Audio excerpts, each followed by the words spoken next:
Gracias. ¿Cómo andan? ¿Bien? Bien. Hoy hay tiempo, hoy no hay partido, ya terminó el Mundial, porque para los que estaban de viaje me tocó compartir cuando había un partido importante y me llevaban los WhatsApp y los mensajes mandándome amenazas, diciendo que predique corto.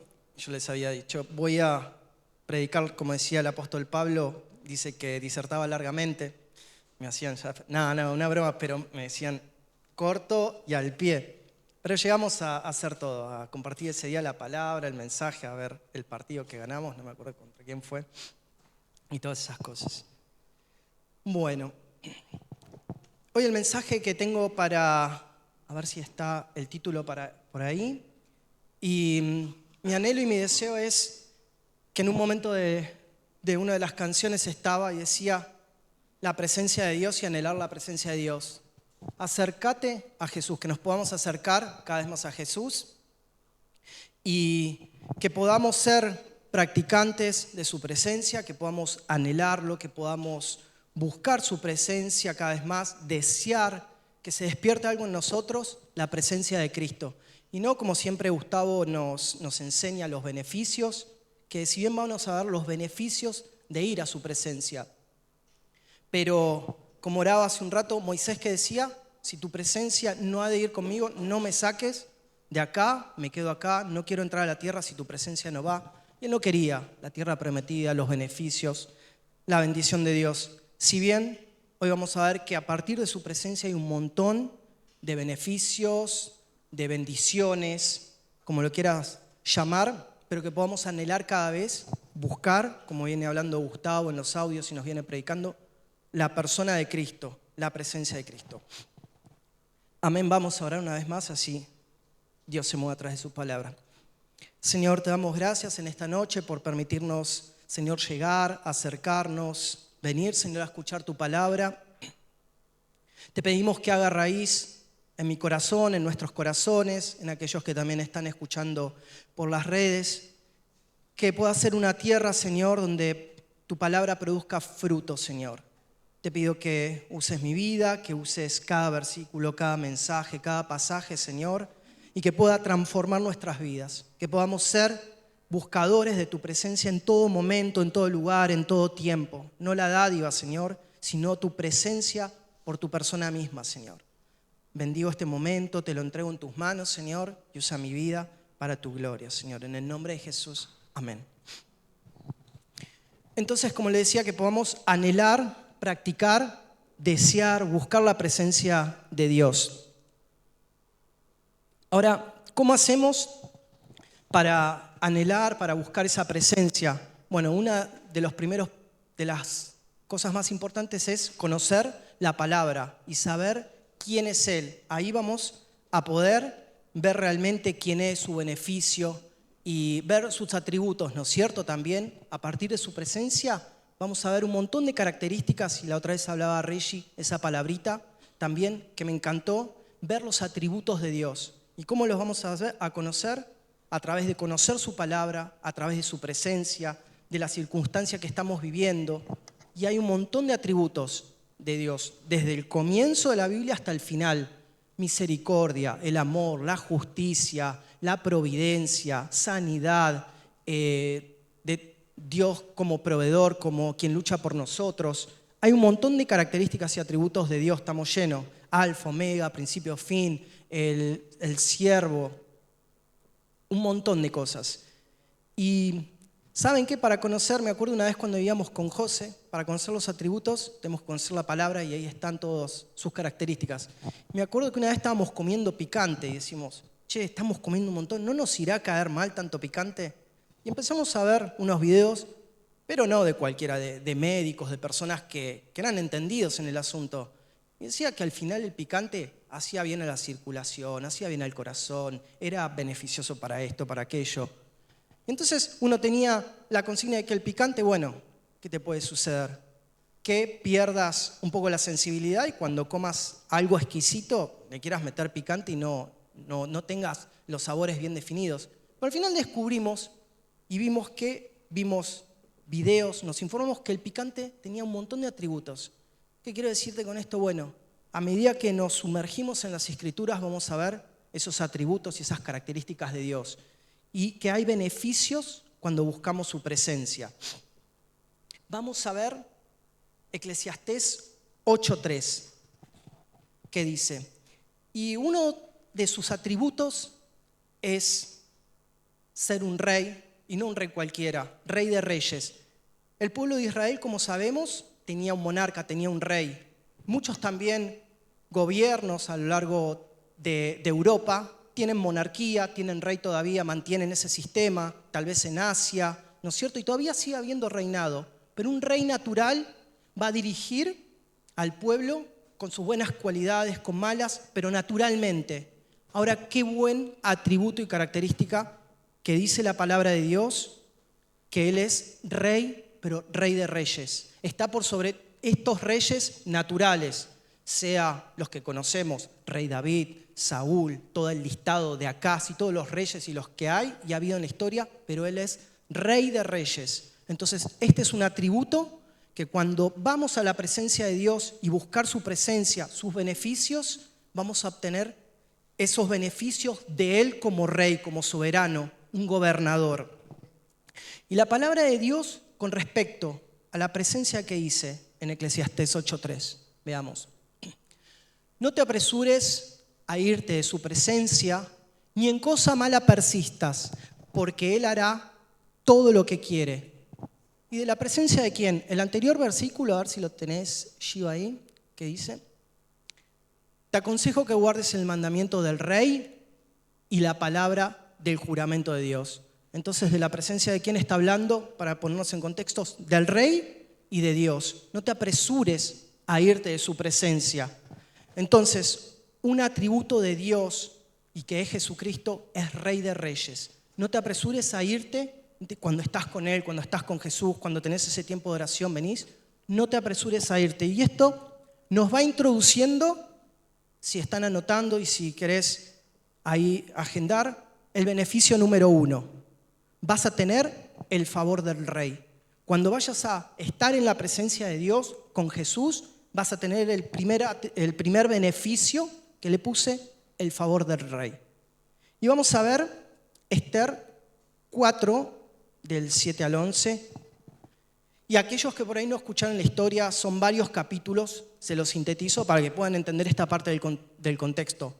Estaba el pueblo de Israel bajo el dominio de Medo-Persa, de ese reinado. Entonces el rey manda a llamar a su reina, la reina Basti, y Basti dice, ¿qué me importa que el rey me está llamando? Y eso era lo peor que le podía, estaba haciendo un banquete, y dice, bueno, la voy a sacar del reinado, voy a hacer y voy a buscar juntar a todas las mujeres más bellas, a prepararlas, a capacitarlas, para que realmente venga otra reina porque me está desacreditando delante de los gobernadores de ese banquete que hizo.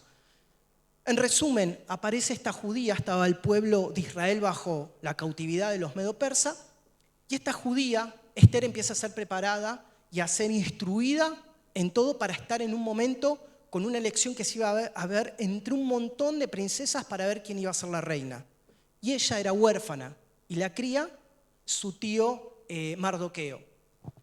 Y había también una persona que odiaba a los judíos y odiaba precisamente a Mardoqueo. Dice que Mardoqueo estaba a la puerta del palacio del rey pidiendo limosna, estaba con vestiduras viles, y pasaba Amán, que era de ese imperio del reinado medio persa, y lo empezó a tener odio. Entonces empezó a hacer una treta, una especie de jugada para decirle al rey, quiero que hagan un edicto para que realmente maten a los judíos. Realmente vamos a hacer de que todo el reinado desaparezcan los judíos y hay que aniquilarlos. No quiero, lo odiaba. Se había, pero puesto acá a Mardoqueo para que realmente lo quería ver muerto a él y a todos los judíos. Entonces esto, ahí leemos la palabra de Dios para ponernos un poco en contexto, y la reina Esther sale como reina entre todas las princesas. Dice que era de buen parecer, hermosa, y entonces pasa a ser reina y esposa del rey Asuero. Esther 4:7, vamos a leer. yo me volví otra vez y viva, Esther.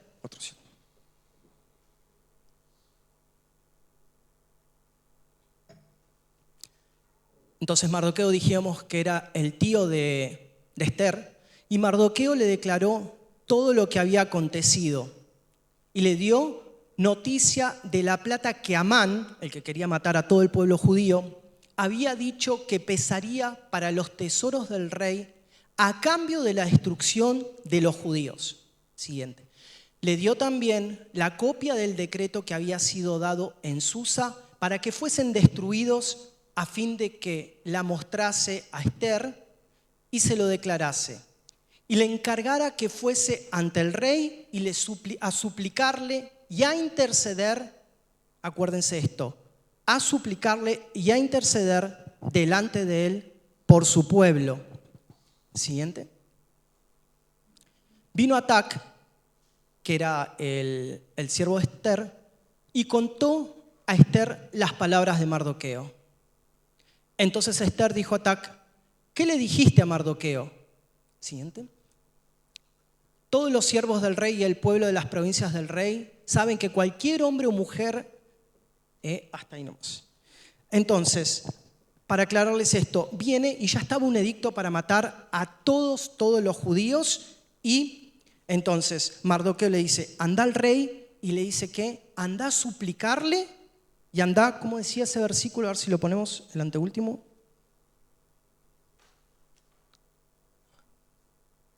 Dice, a interceder y a suplicarle. Entonces, una de las cosas que podemos hacer, uno de los beneficios de ir ante el rey era suplicar y pedirle y rogarle por su pueblo. Vamos al 4:11.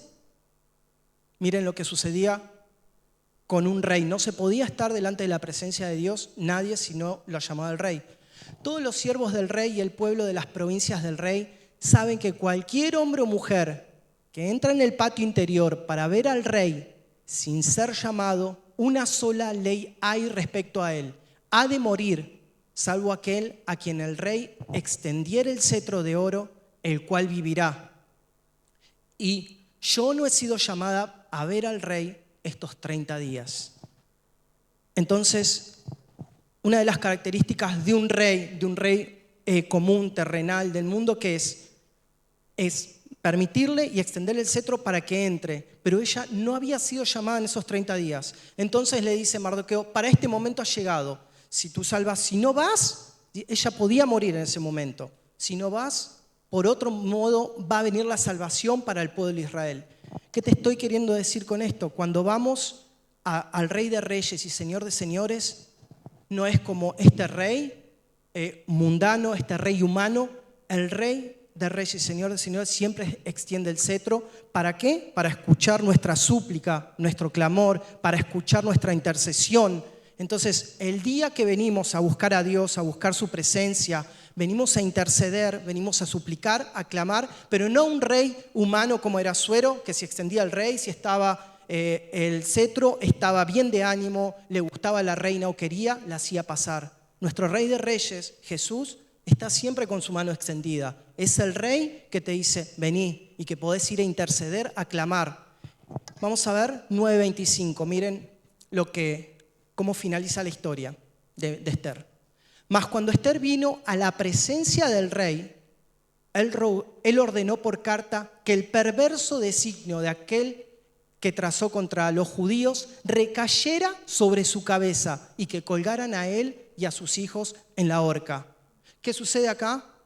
Ella fue a interceder, a clamar por el pueblo, y ese designio que había contra ella, contra Mardoqueo y contra todo el pueblo judío, se volvió en contra. Él había tramado, ¿saben qué? Hacer una horca para haber colgado a Mardoqueo. Pero después también dice el rey, ¿quién es este que tramó en una de esas cenas que Amán tenía con el rey y pensó que lo iba a levantar a él? Dice, ¿quién fue este que tramó todo eso para los judíos? Perdón, me estoy confundiendo. Entonces agarra y dice, bueno, manden a... me voy a ir con el rato por las ramas, pero la cuestión que en un momento Amán sale con un caballo y lo salen a dar gloria, honores por todo lo que había hecho, a Mardoqueo. Entonces, ahora esa horca que estaba preparada para Mardoqueo, ¿quién recayó? Sobre Amán. Ese plan satánico. Cuando vas al rey, a este rey de reyes, al Señor, a Jesús, Él tiene el cetro extendido hacia vos. Él tiene todas las misericordias. Y ese plan que el enemigo trazó para tu vida, para aniquilarte, va a ir en contra del enemigo. Así que siempre Él está con su mano extendida. No es como los reyes mundanos como este, sino Él espera, y ese pueblo de Israel, ella y todo, fueron salvados, porque iba a haber una aniquilación. Entonces, ¿qué te quiero decir? Cuando vas a la presencia del rey a interceder al rey de reyes y a clamar, tu pueblo y toda la generación que sigue detrás tuyo va a haber salvación. Hay pueblo y hay salvación. Ese es el primero de los beneficios, ese favor del rey. Otro más es estar en la mesa del rey. Si querés poner segundo beneficio, y este sería Salmo 23:5. Mira lo que dice la palabra de Dios. Hoy orábamos justo eso. Este salmo: tú aderezas mesa delante de mí en presencia de mis angustiadores. Unges mi cabeza con aceite y mi copa está rebosando. Entonces, Dios tiene una mesa, un banquete, tiene algo grande para tu vida y delante de tus angustiadores. Ahora vamos a ver el pasaje en 2 de Samuel 9. David dijo: ¿ha quedado alguno de la casa de Saúl a quien haga yo misericordia por amor de Jonatán? Y había un siervo de la casa de Saúl que se llamaba Siba, al cual llamaron para que viniese a David. Y el rey le dijo: ¿eres tú, Siba? Y él respondió: ¿tu siervo? El rey le dijo: ¿no ha quedado nadie de la casa de Saúl a quien haga yo misericordia de Dios? Y Siba respondió al rey: aún ha quedado un hijo de Jonatán lisiado de los pies. Entonces el rey preguntó: ¿dónde está? Y Siba respondió al rey: he aquí, está en casa de Maquir, hijo de Amier, en Lodebar. Siguiente. Entonces envió el rey David y le trajo de la casa de Maquir, hijo de Amiel, de Lodebar. Y vino Mefiboset, hijo de Jonatán, hijo de Saúl, a David.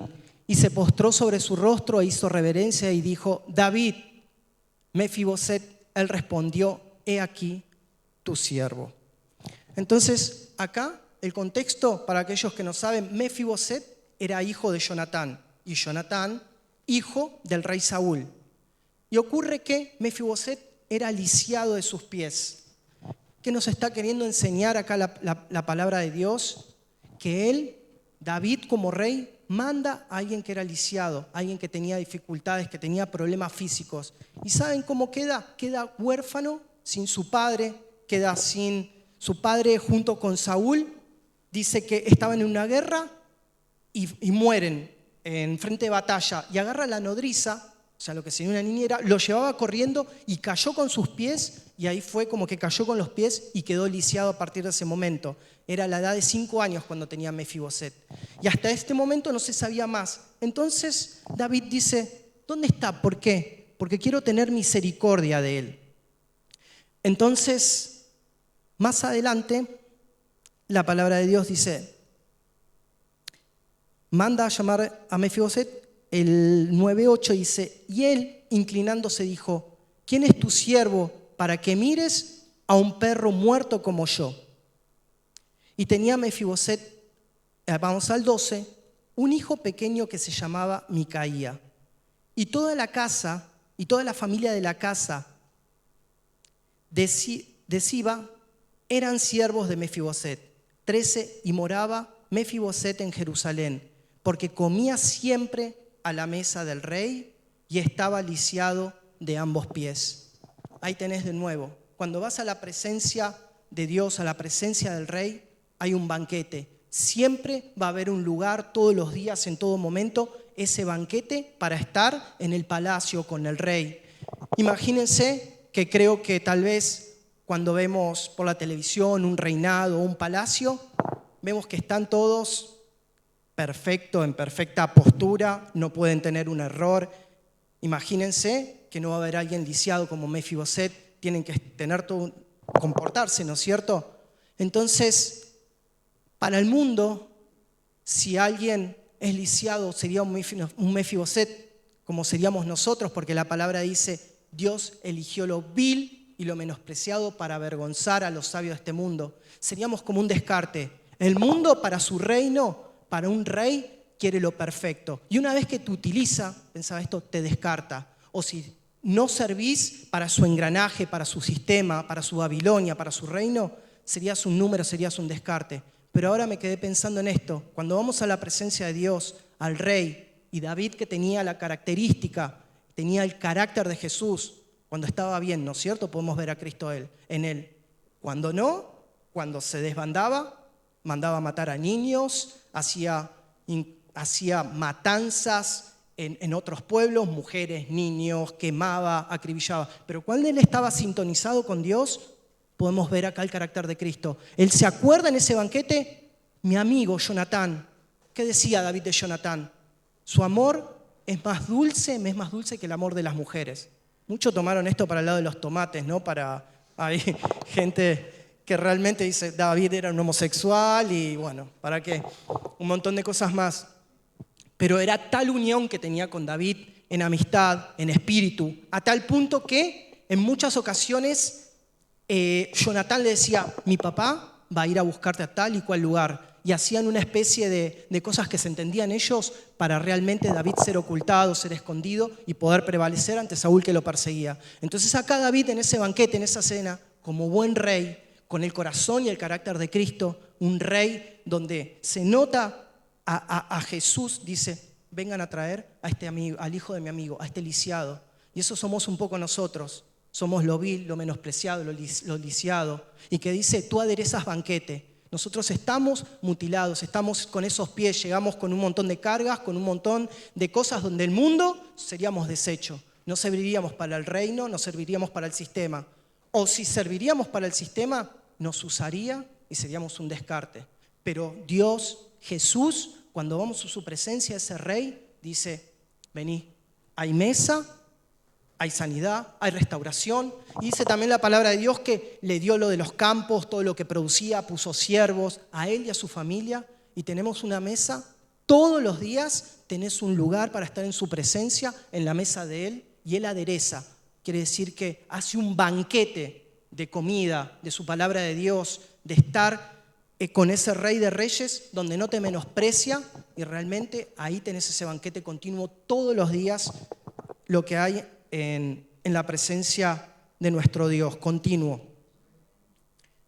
Otro punto, otro beneficio, y que es importantísimo, creo que todos son importantes, ¿no? Pero Él nos limpia y nos perdona de nuestros pecados.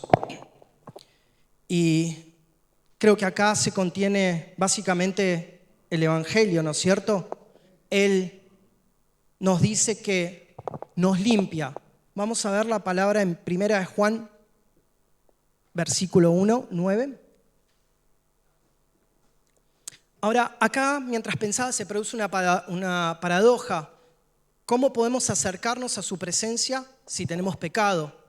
Pero miren lo que dice, eso en tal caso nos separaría de Dios. Pero miren, si nuestra actitud hacia Dios y hacia su presencia es esta. Si confesamos nuestros pecados, Él es fiel y justo para perdonar nuestros pecados y limpiarnos de toda maldad. Y vamos a ver Hebreos del capítulo 10, 16, 21. Este es el pacto que haré con ellos. Después de aquellos días, dice el Señor, pondré mis leyes en sus corazones y en sus mentes las escribiré. Añade, y nunca más me acordaré de sus pecados y transgresiones. Pues donde hay remisión de estos, no hay más ofrenda por el pecado.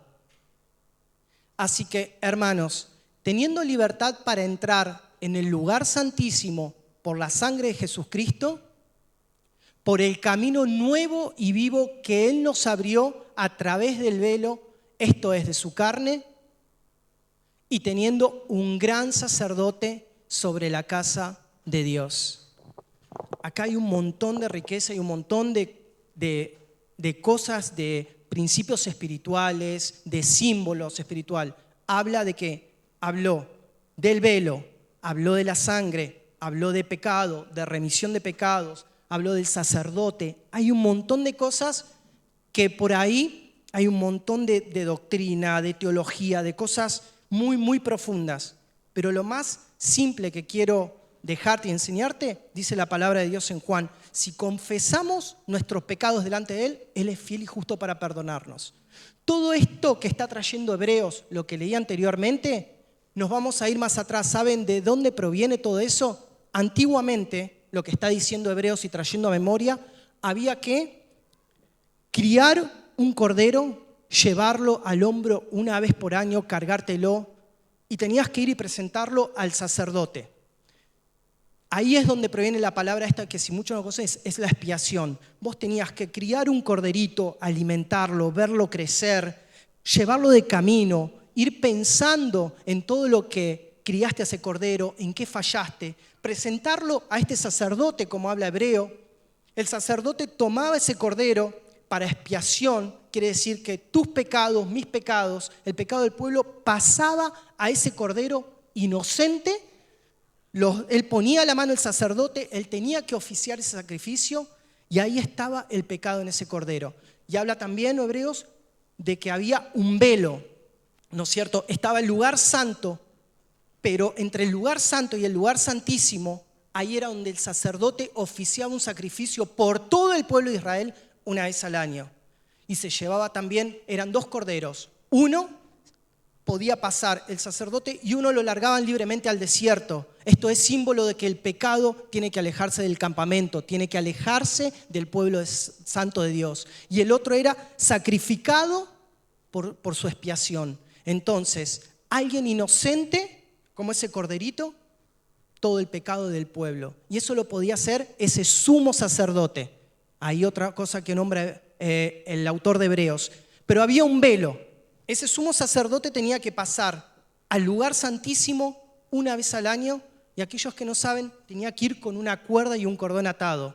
¿Por qué? Porque tenía que estar en completa santidad para ir a la presencia de Dios, para entrar a ese lugar santísimo. Tenía que ir una cuerda porque si había algo, como diría Gus, estaba falto de papeles, como dice, flojo de papeles. No estaba flojo de papeles, caía fulminado ahí en ese lugar. No se veía qué sucedía porque estaba el velo, que era muy pesado, muy grande, era alto, era una tela pero gruesa, fuerte, y no sabía lo que sucedía. Si dejaban también qué, iba con unas campanitas y la iba haciendo sonar. Entonces caía fulminado en la presencia de Dios si estaba flojo de papeles, si había pecado. Entonces, todo eso es lo que está diciendo Hebreos en ese momento. Entonces, ahora si traemos todo ese contexto a lo que vivimos hoy, vamos a ver el sacrificio que pasó con Jesús. ¿Saben qué fue una de las cosas cuando Él muere en la cruz que sucede? Se rasgó el velo. Sucedieron varias cosas. Dice que vino una oscuridad total en el mundo por horas, que los sepulcros, los muertos resucitaron, pero algo sucedió. Ese velo, como dice Hebreos, como en el Antiguo Testamento estaba, la separación entre el lugar santo y santísimo, se rasgó en el mismo momento que Jesús expira, todo lo que sucede, y se rasga de arriba abajo. Algo totalmente grueso que no lo podía hacer ningún ser humano, pero la verdad era muy, muy grueso, y sucede como la mano de Dios, de arriba hacia abajo. Entonces, todos esos rituales, todo ese sacrificio, ahora empieza a tener sentido. Entonces, cuando vamos a la presencia de Dios, ¿qué dice? Todos esos sacrificios que sucedían, ya está, ya no hay que hacerlos más. Entonces, cuán agradecidos tenemos que estar y decir con estas palabras con peso, confesar nuestros pecados, donde no es ya más un rito, no es una vez al año. El pecado queda ahí a un lado. Cuando vamos a la presencia de Dios, esos pecados, si los confesamos, Ya pasaron, como era el Cordero, a Jesús. Ya pasaron a ese Cordero inocente. Entonces, cuando vamos realmente a la presencia de Dios, ¿cuál es el beneficio? El perdón de pecados. O también lo que separaba entrar a la presencia de Dios eran los pecados, ahora ya está. Ese velo, hoy podemos venir acá libremente, hablar, entrar en su presencia. Cuando vas al trabajo, estar en comunión con Él. Porque dice que el velo que nos separaba de la presencia de Dios ya fue rasgado. Que el sacerdote que tenía que hacer ese sacrificio de forma continua ya es Jesucristo. Que el cordero que tenías que alimentar, llevar, ir y tomarte todo el trabajo de hacer ese proceso, ya lo hizo Él. Entonces, wow, qué grandioso que esto, no sé si llamarlo fácil, porque no hay alguien que cargó el precio, ¿no es cierto? Alguien que le costó precio de sangre, es ese cordero. Mientras pensaba en esto, estoy cuidando a Oli, la perrita de los pastores, y estoy dando un ejemplo figurado, ¿no?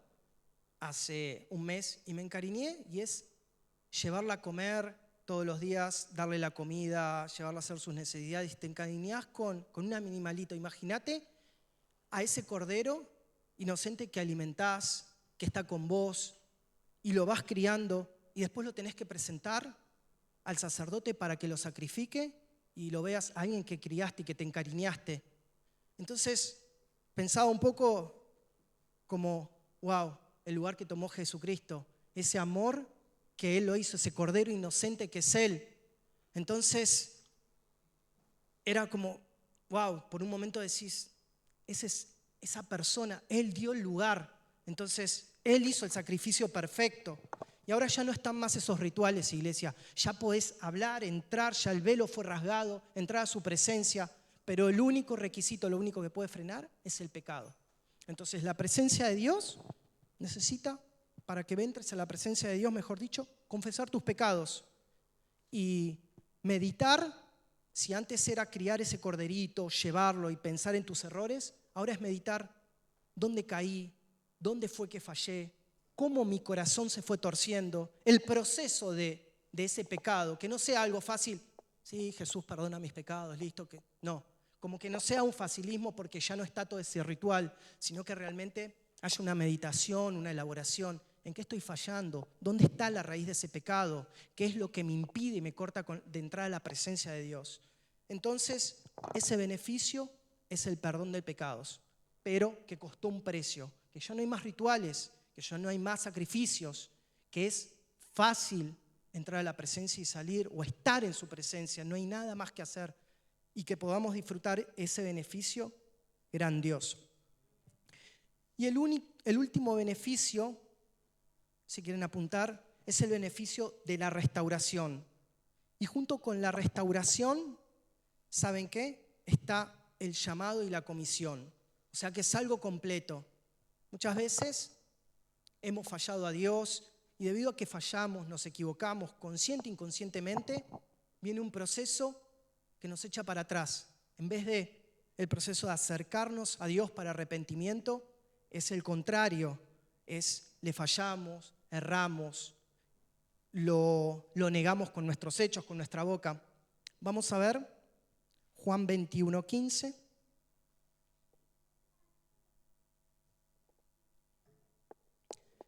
Y acá si hablamos a alguien que se equivoca en grande, que primero lo confiesa y dice tú eres el Cristo, pero después Jesús le dice, mira que me vas a negar 3 veces, es Pedro, ¿no es cierto?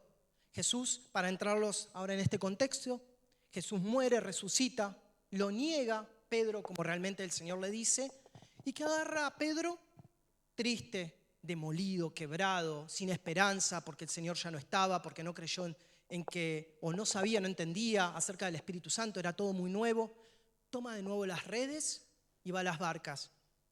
Y cuando él va a las barcas, dice la palabra, dice el pasaje, lo siguieron y le dijeron a Pedro, nosotros también vamos con vos. ¿Qué pasa cuando volvés para atrás? Hay también alguien como líder espiritual, como modelo voz de Cristo, que también te va a seguir a ese camino de retroceso.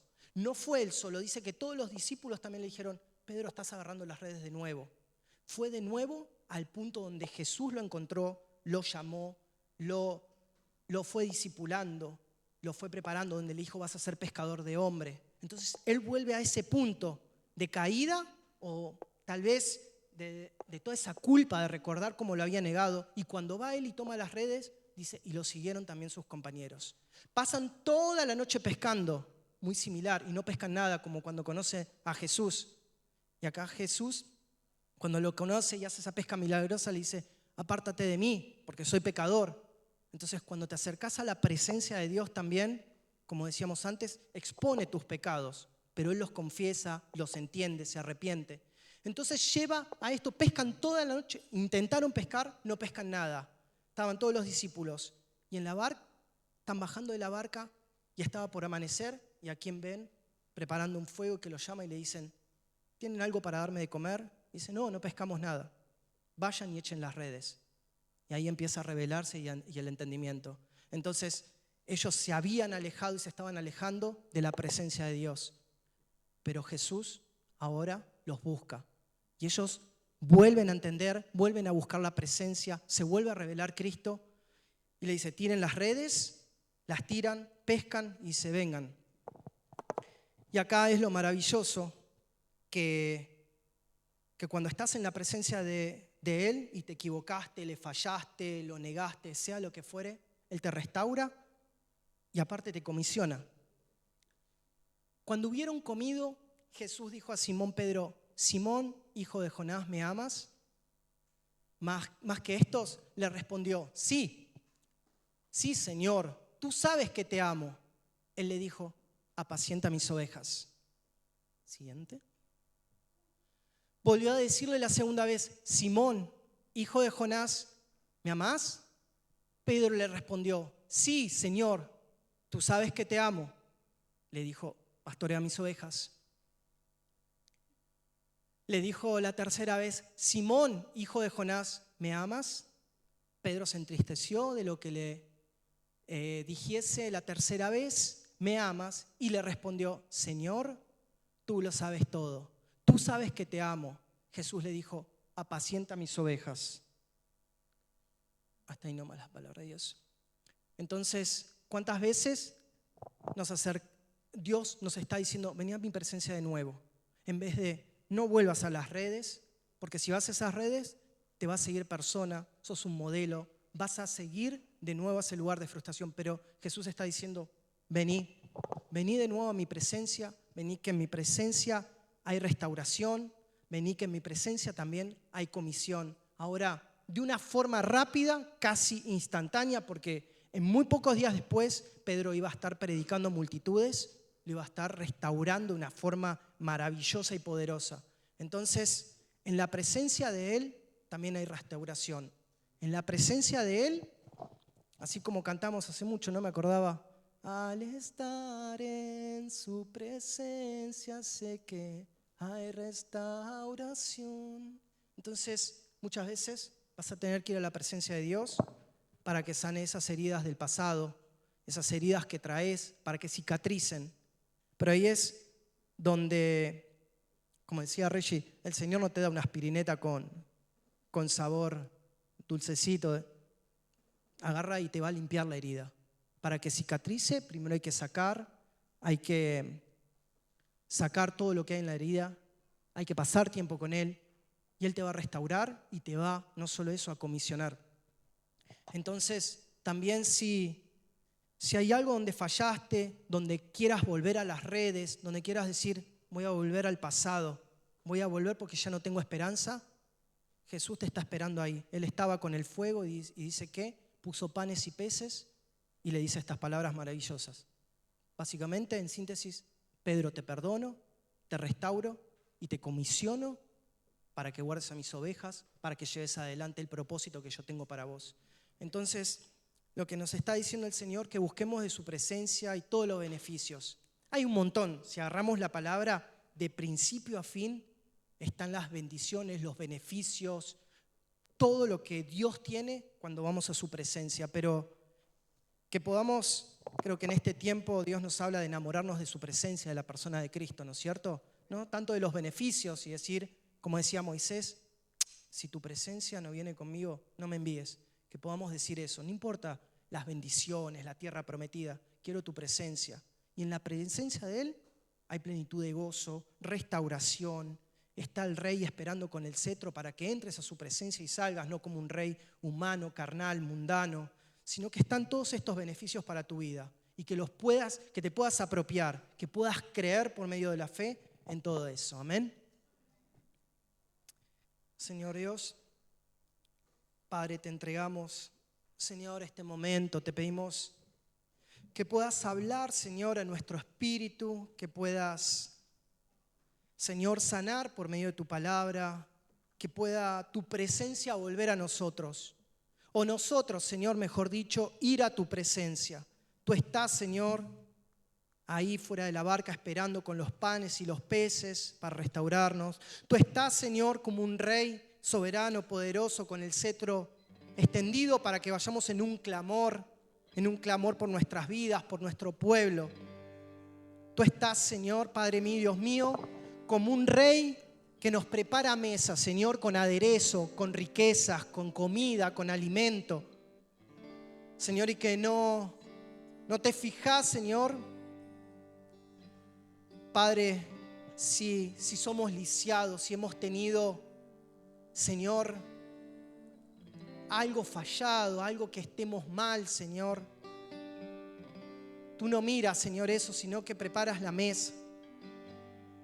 Señor, queremos volver a tu presencia. Queremos tu presencia, Señor.